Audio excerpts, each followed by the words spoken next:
अस्सलामुअलैकुम। तो आज स्टूडेंट्स हम न्यूक्लिक एसिड और न्यूक्लियोटाइड के मॉलिक्यूलर स्ट्रक्चर्स की बात करेंगे।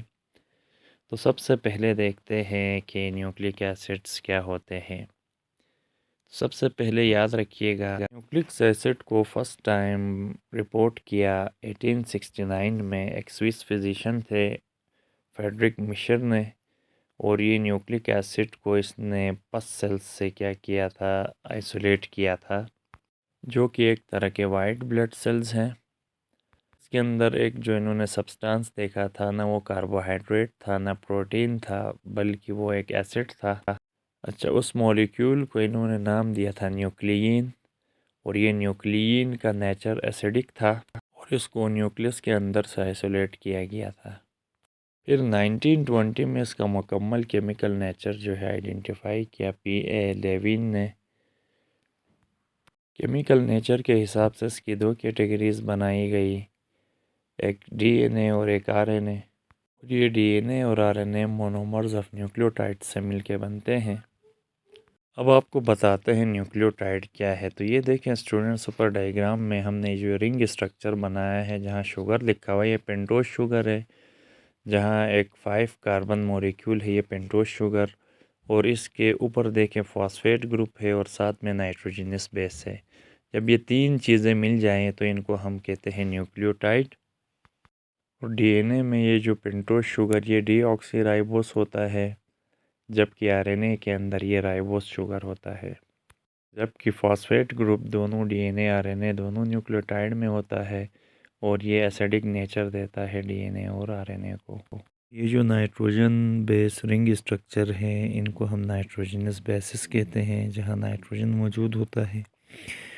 और यहाँ पे जो है ना फॉर्मेशन होती है न्यूक्लियोटाइड की। तो जो फर्स्ट नाइट्रोजनस बेस है वो कार्बन नंबर 1 के साथ अटैच होता है पेंटोज शुगर के, और इसको हम फिर कहते हैं न्यूक्लियोसाइड। और ये न्यूक्लियोसाइड के बाद फिर क्या होता है, जब कार्बन नंबर 5 पे फास्फोरिक एसिड आ जाए पेंटोज शुगर के उसी न्यूक्लियोसाइड के, तो ये न्यूक्लियोटाइड कहलाता है। और इस न्यूक्लियोटाइड के साथ फिर 1 फास्फोरिक एसिड हो तो ये न्यूक्लियोसाइड मोनोफॉस्फेट है। फिर उसी न्यूक्लियोसाइड के साथ 2 फास्फेट अटैच हो जाएं, ये न्यूक्लियोसाइड डाईफॉस्फेट। और उसी के साथ 3 फास्फोरिक एसिड्स आते हैं तो ये न्यूक्लियोसाइड ट्राईफॉस्फेट कहलाएगा। अब नाइट्रोजनियस बेसिस की बात करें तो दो तरह की हैं नाइट्रोजनियस बेसिस।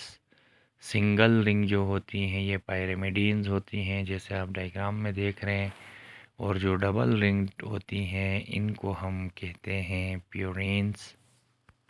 फिर पायरिमिडीन की हमारे पास 3 टाइप्स होती हैं, साइटोसिन, थाइमीन जो कि डीएनए में होता है, यूरेसिल आरएनए में। तो ये पायरिमिडीन्स हैं। और जबकि प्यूरिन्स हमारे पास 2 टाइप्स की हैं, एक एडेनिन और दूसरा गवानीन। अब यहाँ टेबल में हम आपको डिफरेंट न्यूक्लियोटाइड और न्यूक्लियोसाइड्स यहाँ पे दिखाते हैं। तो यहाँ देखें हमारे पास ग्राफ में नाइट्रोजनस बेसिस 4। अगर आरएनए में राइबोस के साथ अगर एडेनिन बेस आके मिलता है, ये एडेनोसिन कहलाएगा। और इसी आरएनए के साथ गवानीन आके मिलेगा तो गवानोसिन है। साइटोसिन आएगा तो साइटिडीन, यूरेसिल आएगा यूरेडिन। और इसी तरह अगर यहाँ पे आके फॉस्फेट ग्रुप अटैच होता है, अगर एक फॉस्फेट है तो एडेनोसिन मोनोफॉस्फेट, 2 फॉस्फेट है एडेनिन के साथ तो एडेनोसिन डाईफॉस्फेट, और 3। तो ये जितने भी नाम है ये नाइट्रोजनस बेस के हिसाब से और फॉस्फेट ग्रुप्स के हिसाब से है। तो ये भी आपको समझ आ गया होगा। अच्छा, ये देखें स्टूडेंट्स, ये हमने पायरिमिडीन जो सिंगल रिंग होते हैं इनके स्ट्रक्चर बनाए हैं।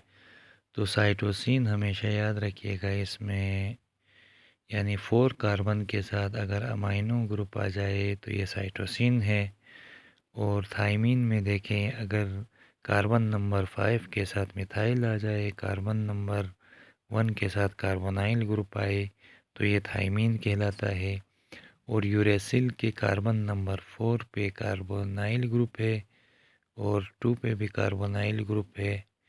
ठीक है स्टूडेंट्स, तो ये इनके डिफरेंसेस हैं। अब इसके बाद हम आपको पायरिमिडियंस का स्ट्रक्चर दिखाते हैं। ये हमारे पास प्यूरिन्स हैं जो कि डबल रिंग होते हैं।